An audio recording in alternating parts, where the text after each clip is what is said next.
اعوذ باللہ من الشیطان الرجیم بسم اللہ الرحمن الرحیم۔ السلام علیکم۔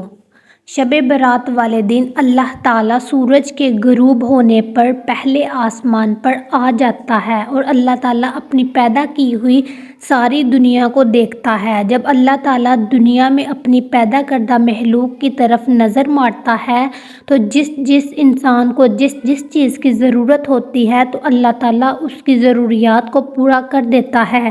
کچھ بدقسمت انسان ایسے ہوتے ہیں کہ جو کہ شب برات والی رات کو اللہ تعالیٰ کی نعمتوں سے محروم رہ جاتے ہیں۔ وہ کون سے لوگ ہیں؟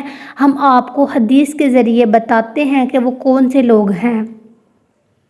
حضرت عطار بن یسار فرماتے ہیں کہ شعبان کی 15ویں رات اللہ تعالیٰ روح کو قبض کرنے والے فرشتے کے ہاتھ میں پورے سال کی فہرست تھما دیتا ہے کہ کس انسان کو کس مقام پر اس کی جان لینی ہے۔ ملک الموت اللہ تعالیٰ کے حکم کی تعمیل کرتے ہوئے انسان کی روح قبض کرتا ہے۔ ہر انسان کام میں مصروف ہوتا ہے۔ کسی کی خوشی کے موقع پر موت لکھی ہوتی ہے تو کسی کی غم کے دوران ہی روح قبض کر لی جاتی ہے، اور کس کی تکلیفوں کو برداشت کرتے ہوئے موت لکھی ہوتی ہے تو اس کی تکلیفیں پہنچا کر اس کی روح کو قبض کر لیا جاتا ہے۔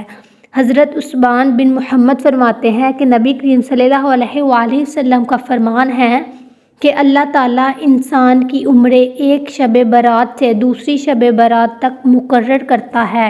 انسان کے ذہن و خیال میں یہ بات نہیں ہوتی کہ اللہ تعالیٰ نے ان کا نام لکھ کر ملک الموت کے ہاتھ میں تھما دیا ہے۔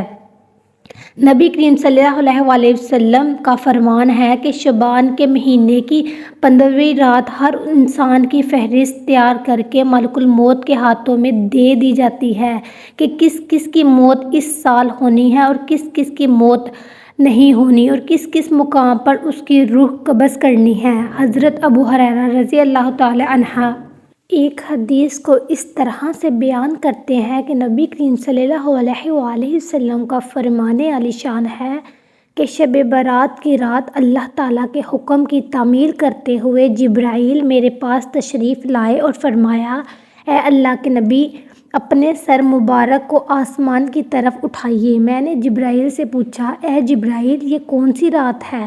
حضرت جبرائیل نے بڑے ادب و احترام کے ساتھ مجھے فرمایا، اے اللہ کے نبی، یہ وہ بابرکت رات ہے جس رات اللہ تعالیٰ جنت کے تمام دروازوں کو کھولتے ہوئے ہر اس انسان کی بخشش کر دیتا ہے جس نے اللہ تعالیٰ کے علاوہ کسی اور کی عبادت نہ کی ہو۔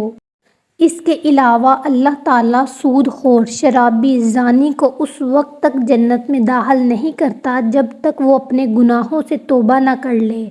جس رات کا چوتھائی حصہ ختم ہو گیا تو جبرائیل میرے پاس آ گئے اور فرمانے لگے، اے اللہ کے نبی، اپنا سر مبارک آسمان کی طرف اٹھائیے۔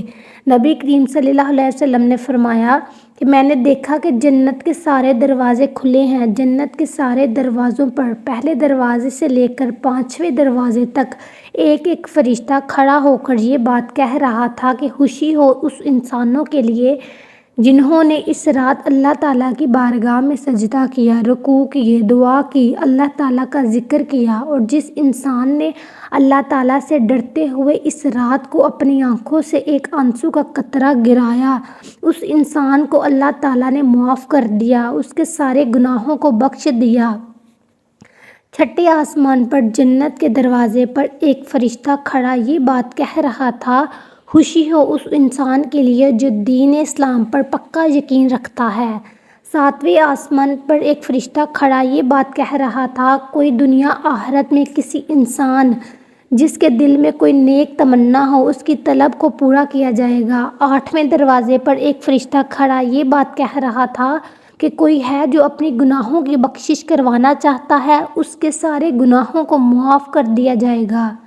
یہ سارا ماجرا دیکھ کر حضرت محمد صلی اللہ علیہ وآلہ وسلم نے جبرائیل علیہ السلام سے دریافت کیا، اے جبرائیل، یہ جنت کے دروازے کب تک کھلے رہتے ہیں؟ حضرت جبرائیل علیہ السلام نے فرمایا، جنت کے دروازے صبح سورج نکلنے پر بند ہو جاتے ہیں۔ حضرت جبرائیل علیہ السلام نے مزید فرماتے ہوئے کہا کہ اس رات اللہ تعالیٰ بے شمار انسانوں کو جہنم سے نکال کر جنت میں داخل کر دیتا ہے۔ حضرت ابوبکر صدیق رضی اللہ تعالیٰ عنہ سے مروی ہے کہ نبی کریم صلی اللہ علیہ وآلہ وسلم نے فرمایا کہ جب شب برات کی رات کا درمیانی وقت آتا ہے تو اللہ تعالیٰ اس وقت پہلے آسمان پر نازل ہوتا ہے۔ اس رات اللہ تعالیٰ سے بغض رکھنے والے اور اللہ تعالیٰ کے علاوہ کسی اور کی عبادت کرنے والے کی بخشش نہیں ہوتی، باقی سب کی بخشش اللہ پاک کر دیتا ہے۔ اگر اس رات اپنے رب کے حضور ندامت، اشک کے آنسو بہائے اور نالہ و فریاد کرے، اپنے صغیرہ اور کبیرہ گناہوں کے لیے معافی کا درخواستگار بنے تو اس وقت بدحالی خوشحالی اور تنگی آسانی میں بدل جاتی ہے۔ بنی اسرائیل کے ایک بے حد گناہگار شخص نے صرف توبہ کا ارادہ کیا، ابھی مکمل طور پر توبہ نہ کی، مگر نیت و ارادے کے سبب تقدیر بدل دی گئی اور جنت میں پہنچایا گیا۔ اگر آج حضور صلی اللہ علیہ وآلہ وسلم کی افضل امت کا ایک گناہگار اور سرکش شخص توبہ کرے تو کیا اس کی تقدیر نہیں بدل سکتی؟ بالخصوص شب برات کا اور افضل مقام ہے، جہاں حضور صلی اللہ علیہ وآلہ وسلم کے ارشاد گرامی کی روح سے اپنے رب سے گناہوں کی معافی مانگنا اور آہذاری کر کے اپنے رب سے آئندہ گناہوں سے سچی توبہ کرنا ہے۔ فضائل و شب برات اسلامی مہینوں میں شعبان کے مہینے کو خاص اہمیت حاصل ہے۔ حضور صلی اللہ علیہ وآلہ وسلم نے ارشاد فرمایا، شعبان میرا مہینہ ہے، اس ماہ میں عبادت کرنے کا بے حد ثواب ہے۔ اس مہینے کی بزرگی اس لیے بھی حاصل ہے کہ اس مہینے کے درمیان ایک ایسی مقدس رات آتی ہے جس کو شب برات کہتے ہیں۔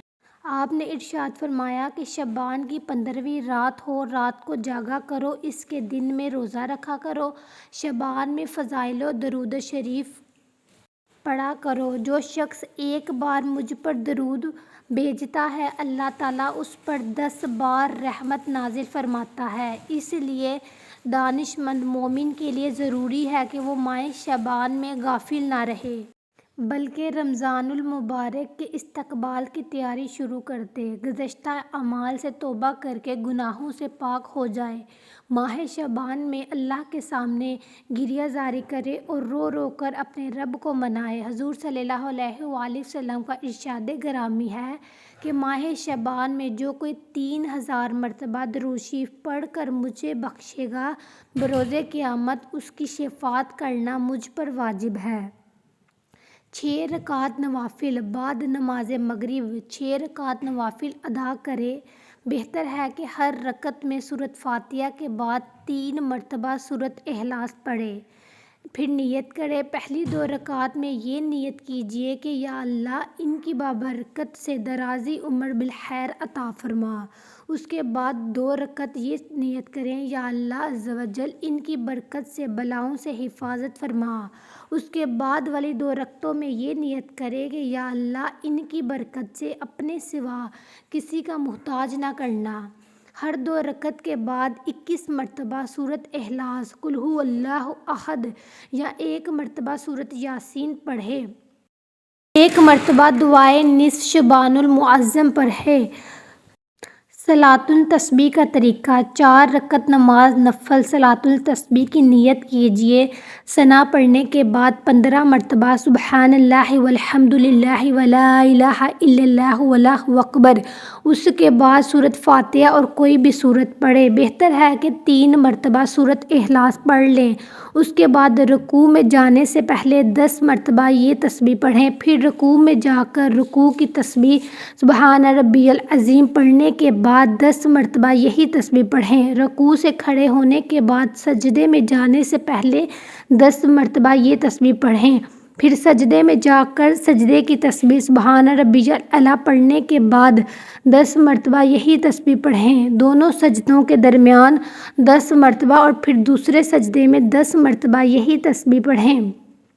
اس طرح ہر رکعت میں 75 مرتبہ اور 4 رکعت میں 300 مرتبہ یہی تسبیح مکمل پڑھی جائے گی۔ یاد رکھیے، جب تک بندوں کے ذمے فرض باقی ہوں اس وقت تک نفل عبادت قبول نہیں ہوتی۔ نوافل کی کثرت سے بہتر ہے کہ بندہ اپنی قضا نمازیں ادا کرے۔ شکریہ۔